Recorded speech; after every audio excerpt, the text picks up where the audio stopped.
പുതിയൊരു എപ്പിസോഡുമായി media 7 good morning Kerala, sponsored by Sindhu Sausruthi clinic. അപ്പോൾ ഇന്ന് ജൂലൈ 28, എല്ലാവർക്കും ഒരു നല്ല പ്രഭാതം, നല്ലൊരു ദിവസം നേരുകയാണ് അല്ലേ മേഘ? അതെ, മേഘയ്ക്കും സുപ്രഭാതം. ജിക്കുവിനും. അപ്പോൾ ഓരോ ദിവസവും ഓരോ അറിവിൻ്റേതാവണം എന്നാണ് ഞാൻ വിശ്വസിക്കുന്നത്. നമ്മുടെ മുന്നോട്ടുള്ള ഓരോ നിമിഷവും ഓരോ അറിവാണ്. അതെ, അതനുസരിച്ചാണല്ലോ നമ്മൾ മുന്നോട്ട് പോകുന്നത്. അപ്പോൾ മേഘയുടെ അറിവിലേക്ക് ഒരു ചോദ്യം ചോദിക്കാം. നമ്മുടെ കേരളത്തിൻ്റെ ദേശീയ പക്ഷിയുടെ പേരെന്ത്? വേഴാമ്പൽ. എന്ത് വേഴാമ്പൽ? മലമ്പുഴയ്ക്ക് വേഴാമ്പൽ. ഓക്കെ. അരുണാചൽ പ്രദേശിൻ്റെ ദേശീയ പക്ഷിയുടെ പേരെന്ത്? അതും വേഴാമ്പൽ തന്നെയാണ്. അറിയാമായിരുന്നല്ലേ? അപ്പോൾ അതിനെ അനുസ്മരിപ്പിക്കുന്ന രീതിയിൽ ഒരു വലിയ സ്ട്രക്ചർ ഇന്ത്യയിലുണ്ട്. അത് കേട്ടിട്ടുണ്ടോ? ഞാൻ കേട്ടിട്ടുണ്ട്, ഒരു ഗേറ്റിനെ കുറിച്ചിട്ട്. ഇറ്റ്സ് ലൈക്ക് എ ഗേറ്റ് വേ. അത് അരുണാചൽ പ്രദേശിലെ ഡോണിൽ പോളോ എന്നൊരു എയർപോർട്ടിൻ്റെ കവാടമാണ്. അത് വളരെ മനോഹരമായിട്ട്, എന്താ പറയുക, മുള കൊണ്ടാണ് നിർമ്മിച്ചിരിക്കുന്നത്. നോ കോൺക്രീറ്റ്, അങ്ങനത്തെ കമ്പി, അങ്ങനത്തെ കാര്യങ്ങളൊന്നും അല്ല. പ്രകൃതിയെ മനോഹരമാക്കിക്കൊണ്ടാണ് ഈ ഒരു ഗേറ്റ് നിർമ്മിച്ചിട്ടുള്ളത്. അതെ അതെ, അത് ദ ഗ്രേറ്റ് ഹോൺബിൽ ഗേറ്റ് എന്നാണ് അതിനെപ്പറ്റി പറയുന്നത്. ഒരു വേഴാമ്പലിൻ്റെ ആ ഒരു ആകൃതിയിലാണ് ഒരു ചിറക് വിരിച്ച് നിൽക്കുന്ന വളരെ മനോഹരമായ ഒരു കാര്യം. അതിനെപ്പറ്റി കുറച്ച് വിവരങ്ങൾ നമുക്കൊന്ന് കണ്ടിട്ട് വരാം. വടക്കു കിഴക്കൻ ഭാഗത്താണ് അരുണാചൽ പ്രദേശിൻ്റെ ഭൂമിശാസ്ത്രപരമായി ടേപ്സ്ട്രി സ്ഥിതി ചെയ്യുന്നത്.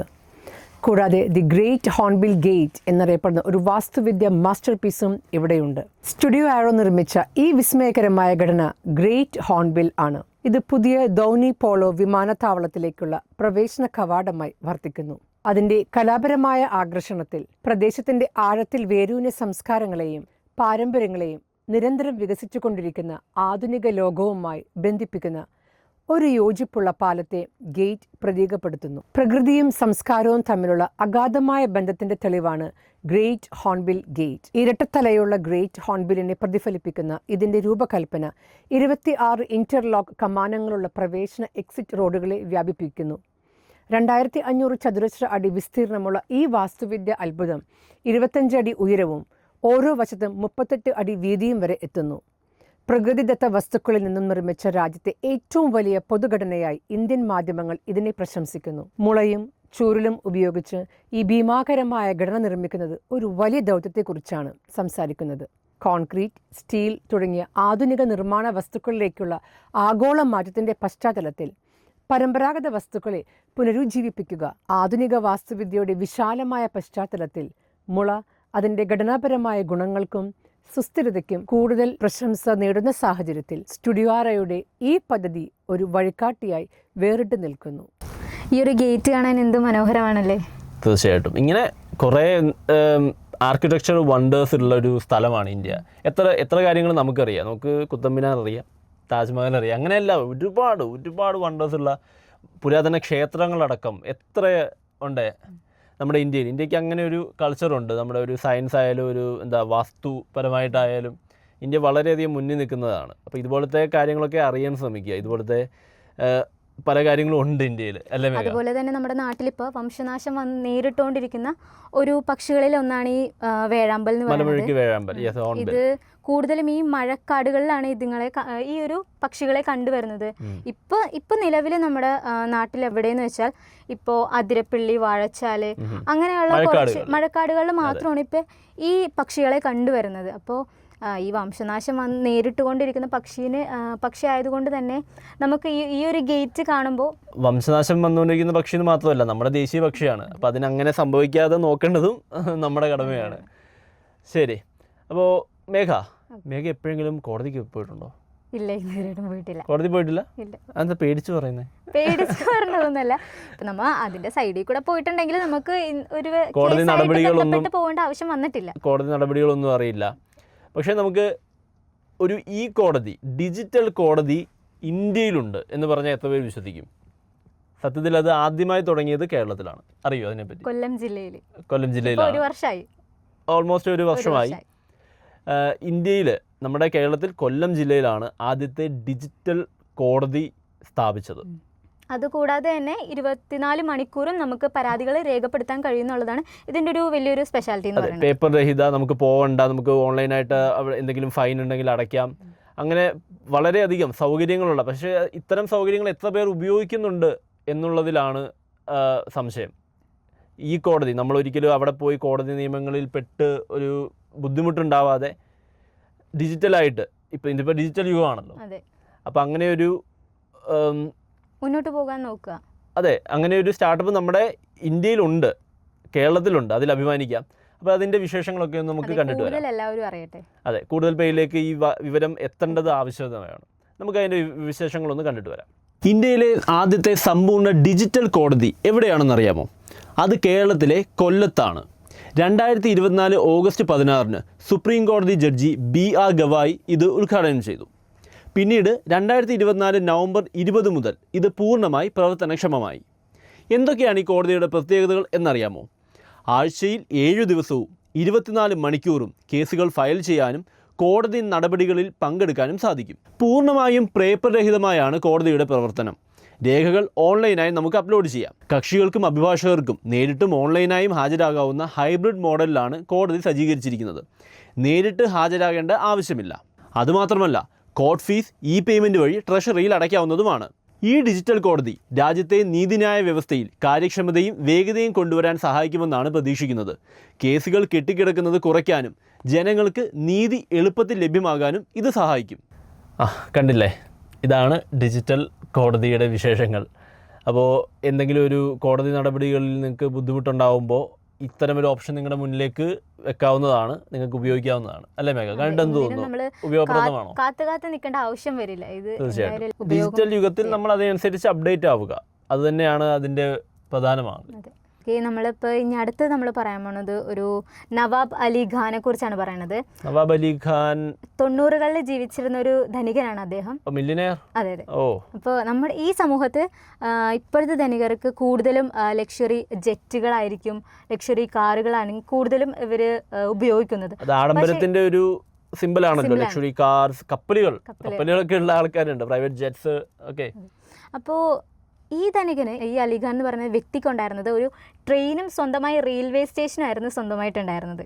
റെയിൽവേ സ്റ്റേഷൻ സത്യമായിട്ടും. കാരണം നമ്മള് അതെങ്ങനെയാണ് റെയിൽവേ സ്റ്റേഷൻ ഒരാൾക്ക് എങ്ങനെയാണ് സ്വന്തമായിട്ട് മേടിക്കാൻ പറ്റുക? ഇത് 90കളിലെ കഥകളല്ലേ. ആ ഒരു വ്യക്തി ആ ടൈമിലാണ് ജീവിച്ചിരുന്നത്. അപ്പോൾ അദ്ദേഹത്തിന് സ്വന്തമായി റെയിൽവേ സ്റ്റേഷനും ഈ ട്രെയിനും കാര്യങ്ങളും ഉണ്ടായിരുന്നു. അതും ഒരു ചലിക്കുന്നൊരു കൊട്ടാരം പോലെ ആയിരുന്നു അദ്ദേഹത്തിന് ആ ഒരു ട്രെയിൻ എന്ന് പറയുന്നത്. അപ്പോൾ നമുക്ക് അദ്ദേഹത്തിൻ്റെ ആ ഒരു ചെറിയ കഥയൊന്ന് അറിഞ്ഞിട്ട് വരാം. ആഡംബര ജീവിതമാണല്ലോ, അതൊക്കെ ഒന്ന് കണ്ടിട്ട് വരാം. ശരി. സ്വന്തമായി റെയിൽവേ സ്റ്റേഷനും ട്രെയിനും ഉണ്ടായ ഒരു രാജാവിൻ്റെ കഥ. ഇന്ത്യയിലെ ഏറ്റവും ധനികനായ ഒരാളായിരുന്നു ഇദ്ദേഹം. യാത്ര ചെയ്യാൻ സ്വന്തമായി വിമാനമുള്ള പല സമ്പന്നരും ഇക്കാലത്തുണ്ട്. എന്നാൽ വർഷങ്ങൾക്ക് മുമ്പ്, അതായത് 1966 കാലഘട്ടത്ത് സ്വന്തമായി യാത്ര ചെയ്യാൻ ട്രെയിനും റെയിൽവേ സ്റ്റേഷനും ഒക്കെ ഉണ്ടായിരുന്ന ഒരാളെക്കുറിച്ച് കേട്ടിട്ടുണ്ടോ? അതും നമ്മുടെ ഇന്ത്യയിലുണ്ടായിരുന്ന അതിസമ്പന്നനായ ഒരു രാജാവിനെ കുറിച്ച്. സ്വന്തമായി ട്രെയിൻ ഉണ്ടെന്ന് മാത്രമല്ല, ഇദ്ദേഹത്തിൻ്റെ താമസ സ്ഥലം വരെ ട്രെയിൻ എത്തുകയും ചെയ്യും. ചുരുക്കത്തിൽ പറഞ്ഞാൽ സ്വന്തം വീട്ടുമുറ്റത്ത് വന്നിറങ്ങാം.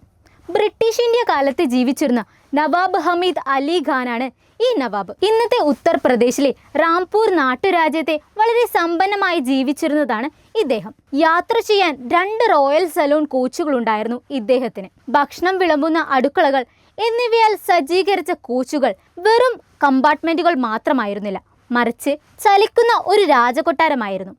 1954 വിഭജനത്തിന് ശേഷം നവാബ് 2 രാജകീയ കോച്ചുകൾ ഇന്ത്യൻ ഗവൺമെന്റിന് സമ്മാനിച്ചു. 1966 വരെ കോച്ചുകൾ ഉപയോഗത്തിൽ തുടർന്നു. അദ്ദേഹത്തിൻ്റെ മരണത്തിന് ശേഷം സ്റ്റേഷനുകളുടെ പ്രവർത്തനം കുറയുകയും ഒടുവിൽ അത് അടച്ചുപൂട്ടുകയും ചെയ്യുകയായിരുന്നു. അത് കൊള്ളാം. അത്രയും ധനികനാണ്. ധനത്തിൻ്റെ മാത്രമല്ല, വളരെ ഇൻഫ്ലുവൻസ്ഡ് ആയിട്ടുള്ള ആ ഒരു കാലഘട്ടത്തിൽ ജീവിച്ചിരുന്ന വളരെ ഇൻഫ്ലുവൻസ്ഡ് ആയിട്ടുള്ള ഒരാൾ കൂടിയാണെന്ന് തോന്നുന്നു. ഞാൻ എന്ന ഒരാളെ പറ്റി പറയട്ടെ. സ്വന്തമായിട്ട് ഒരു മുഴുവൻ ട്രെയിനിൽ സഞ്ചരിച്ചുകൊണ്ടിരിക്കുന്ന ഒരാളെ പറ്റി കേട്ടിട്ടുണ്ടോ ഇന്നത്തെ കാലത്ത്? ഇപ്പോൾ ജീവിച്ചിരിക്കുന്ന ആളാണ്. അങ്ങനെ ആളുണ്ട്, അറിയാമോ?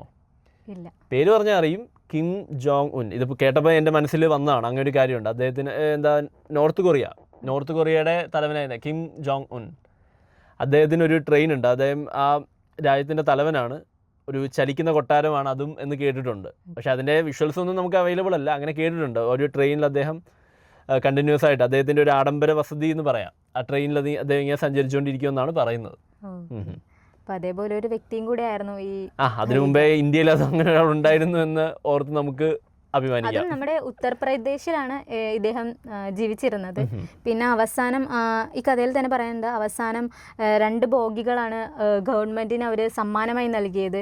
പിന്നെ കുറച്ച് നാൾ അതിന്റെ പ്രവർത്തനം കാര്യങ്ങളൊക്കെ നടന്നു, പിന്നീട് അത് അടച്ചുപൂട്ടുകയാണ് ചെയ്തത്. ഇപ്പോൾ ഉത്തർപ്രദേശിലെ കാര്യം പറഞ്ഞു, നമുക്ക് ഹിമാചലിലെ ഒരു വിശേഷം പറഞ്ഞിട്ട് വരാം. ഗ്രാൻഡുല ബേർഡ്സ് കേട്ടിട്ടുണ്ടോ? ഈ നീല രത്നം പോലെ ഇരിക്കുന്ന പക്ഷികൾ. അതെ അതെ, വളരെ അതിമനോഹരമായ പക്ഷികൾ. അത് കണ്ടുവരുന്നത് ഹിമാലയ ആ ഒരു ഏരിയയിൽ മാത്രമാണ്. വേറെ ലോകത്തിന്റെ ഒരു ഭാഗത്തും അത് കണ്ടെത്തിയിട്ടില്ലെന്നാണ് എൻ്റെ അറിവ്.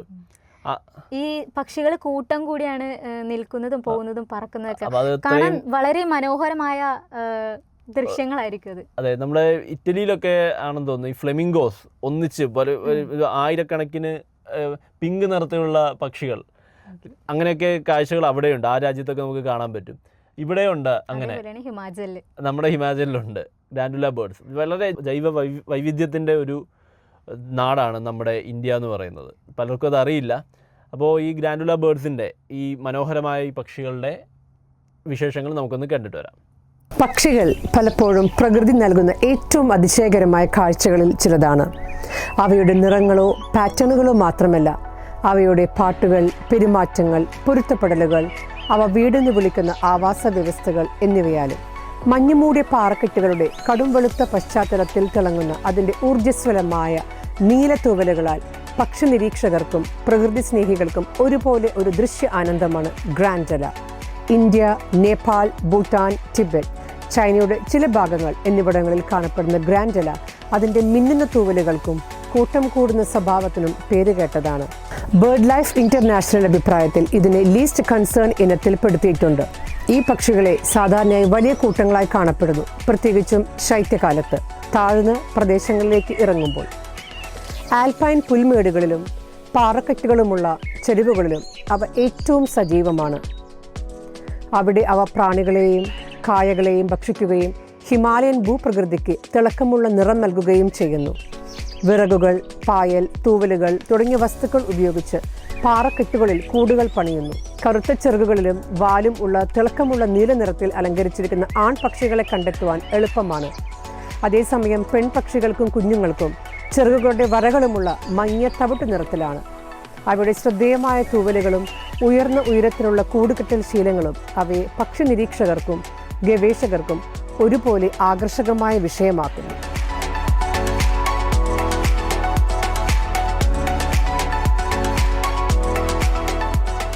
എത്ര മനോഹരമായിരിക്കുന്നല്ലേ അത്രയും കിളികളെ ഒക്കെ ഒന്ന് ആലോചിച്ച് നോക്കി. ഒരു താഴ്വരയിൽ ഒരു 1000-10,000 കിളികളെ നമ്മളിങ്ങനെ കാണുകയാണ്. നീല നിറത്തിൽ ഒരു പച്ചപ്പുല്ലിന് വരെ നീല രത്നങ്ങൾ ചിതറി കിടക്കുന്ന പോലെ. അതെ അതെ അതെ, ഒരു അത്രയും നീല നിറത്തിലുള്ള കിളികളെ കാണുന്നൊന്ന് ഇമാജിൻ ചെയ്ത് നോക്കിയേ. ഞാൻ അത് നേരിട്ട് കണ്ടിട്ടില്ല ഇതുവരെ. ഞാനും കുറെ ഇതേപോലത്തെ ഉള്ള വീഡിയോസ് ഫോട്ടോസിലൊക്കെയാണ് ഞാൻ ഇതേപോലെ ഈ കിളികളെയൊക്കെ കണ്ടിട്ടുണ്ട്. എങ്ങനെയാ കാണണമെങ്കിൽ നമ്മൾ നിങ്ങൾ ഹിമാചലില് വടക്കിഴക്കൻ സംസ്ഥാനങ്ങളിലേക്ക് ചെല്ലണം. കാരണം ഇത് അവിടെ മാത്രമല്ലേ ഉള്ളൂ. എല്ലാവർക്കും അങ്ങനെ അവിടെ പോയി കാണാനൊരു ഭാഗ്യം ഉണ്ടാവട്ടെ. യാത്രകൾ ഇഷ്ടപ്പെടുന്നവർക്കൊക്കെ പോകാവുന്നതാണ്. എല്ലാവരും ഇപ്പൊ ഈ സമയത്ത് എല്ലാവരും യാത്രകൾ കൂടുതൽ ഇഷ്ടപ്പെടുന്ന ആൾക്കാരാണ് നമ്മുടെ സമൂഹത്തിൽ കൂടുതൽ. അപ്പൊ അവർക്കൊക്കെ ഇതേപോലത്തെ ഒരു നല്ലൊരു ചാൻസ് ലഭിക്കട്ടെ. അതെ.